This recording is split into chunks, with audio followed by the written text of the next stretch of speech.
Hello Zimbabweans, welcome to Zim TV on People Wednesdays talk show. Today we have a special guest, Lisa Mawuwa from NAYO, who is going to speak about the participation of young people in shaping the political, social and economic landscape of Zimbabwe. I think as young people in Zimbabwe, we need to take advantage of the demographic dividend of young people, because you see that young people in Zimbabwe, they constitute more than 60% of the total population, and their effective participation in shaping political, social, economic landscape remains a cornerstone to achieve sustainable inclusivity and as well enhanced engagement in all spheres of life. So young people in Zimbabwe have more of like a complete advantage in changing the development of our nation, and this has been evident through the upsurge of use of social media in different platforms to connect, express their voices in the development process, politically, economically and socially in Zimbabwe. Okay, that's interesting. So from your own perspective, what may be the insights or contributions that can bring young people to political and social conversations ahead of the elections? Okay, thank you. So we see that in the past elections or election cycles, we have noticed that parties have been using young people as the violent agents. But we now need to change the narrative, because it's now time for the young people to be more of agents of peace, to promote the peace discourse amongst young people. How can we do that? We should now also equally and actively participate in the coming harmonized elections as agents, as observers, as well as asking for national youth dialogues of all parties. For instance, we can say as young people from this political party A, political party B, political party C, let's meet at this certain place. Let's have a national dialogue as young people. What is it that we want as young people? What is it that we want to address as young people? Because as young people, our interests are all the same. It's only maybe our political affiliation that is different. But we need to come together as young people. We have the same conversation where we agree on the same things that we want to achieve as young people, so that we can promote the interests of young people in this coming election. We can also even sit at the same table again and discuss the code of conduct. How are we going to be behaving as young people? How are we going to be conducting ourselves as young people in this coming election? I think that would also aid the conversations ahead of this coming election. Okay, Lisa. So, are there any other barriers that can hinder young people from participating in these processes besides political violence, the issue of conflicts? What else? Yes, there are quite a number of barriers that young people have been facing for quite a long time regarding political participation, social participation, and economic participation, which also include lack of capacitation, which I might want to align to the issue of knowledge. To say young people, they do lack information, because most of the time it's always top-down approach. So young people, they are just being fed what those at the top want them to know about. But young people are not feeding back to the policymakers, to the office holders, to the duty bearers, because sometimes we are incapacitated. We are not allowed in the rooms where the older generation is sitting in. We also have the issue of financing. Young people, we know that most of our young people, they are not formally employed. Most of them, they are doing drugs. They don't have money, so they don't have the financial support, they don't have the financial capacity to support what they want to do as young people, either politically, socially or economically, because you see that politically, to campaign you need money. Yes. Economically, to do something you need capital. Yes. But for the bank to give you a capital, they are going to ask you, what is it that you have that we can hold, so that we can be sure that our money is secure. Can you shed more light on the barriers and how these barriers can be overcome? Okay, so on top of the barriers that I mentioned earlier on, we also see that there is no culture of positive engagement, mainly caused by the generational conflict. To say we as the older generation, we don't want the young people to get involved because they do not know where we are coming from. They might spoil our ideology that we have as the older generation. And us as the young people, we are coming in to say, no, what these people have been doing, it has been affecting us in 1, 2, 3, 4, 5 ways. And we want to change the whole structure so that we can build on something that is more youthful, something that is more youth friendly, something that we can relate to as young people. So there is no that connection between the older generation and the younger generation, which would tame generational conflict. So it's one also of the barriers that is affecting youth participation economically, socially, and politically. So how do we overcome this generation? We need to sit at the same table, find ways where we can collaborate, the young people and the older people, because as young people we have a lot that we can learn from the older generation. And the older generation, because of the technological advancements, the changing of everything, like we have new things that are coming up that the younger generation relates to more than the older generation. So there is need for us to sit down at the same table and find ways where we can collaborate so that we can do things for the benefit of the younger generation, whom I would like to term the leaders of today, and also for the future, for the young people who are going to be coming after us. How can we encourage these young people to become more involved in the political, economic, and social processes? Okay, so like we say that the young people, they constitute the larger demographic dividend of the population of Zimbabwe. So we see that through active participation, young people can be empowered to play a vital role in their own development that is related to political, social, and economic development, as well as their role can effectively impact the community and the country at large.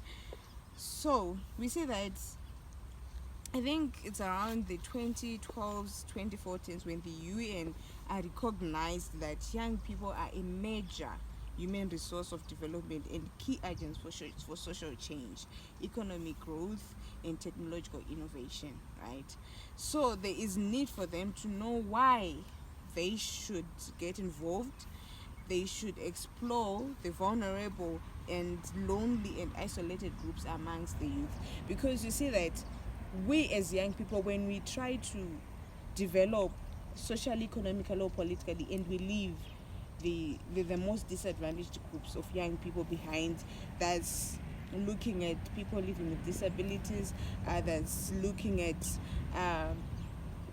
the geographical barriers as well. To say there's some people who are living down there in Cholocho, in Pinga, they don't have internet access. Sometimes they don't even know what's going on. They don't even know which conversations are people taking in different platforms. So if we leave those communities behind, we are no longer developing for the interest of what? Of young people.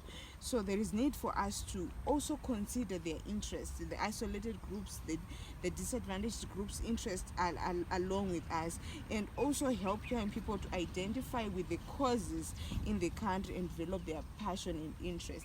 Because like many countries in Africa, young people, they have different causes. In Zimbabwe, we know that unemployment is one of the big issues that we are facing. We know that drug and substance abuse is also another issue that we are facing. So those are the causes that we need to look at as young people, and then we develop our passion and interest towards the development or the involvement of young people in social, political, and economic development as young people, being guided by the issues that are really affecting us as young people. Okay, I noted you were talking about technology as the major barrier of youth participation, especially to those who stays in rural areas. So in what ways can this technology and social media be used to amplify voices of the young people? Yes. Okay, so the issue of technology is quite interesting, because right now, every day a new application is being developed, a new thing is just coming up, and it has to be used for the benefit of the society, of the young people, especially because we're the ones who are using it the most. Like recently, we saw the advent of the artificial intelligence. A lot is happening. So there is need for a digital society that needs to be opened, and it has to be safe and empowering for everyone, especially the young people. Like I said, that we are the biggest consumers of technology and social media, because you know that they're now calling it the Z generation, the new generation. Yes. We are more excited about technology, but like I said, this technology, there is need for it to be safe as well as empowering.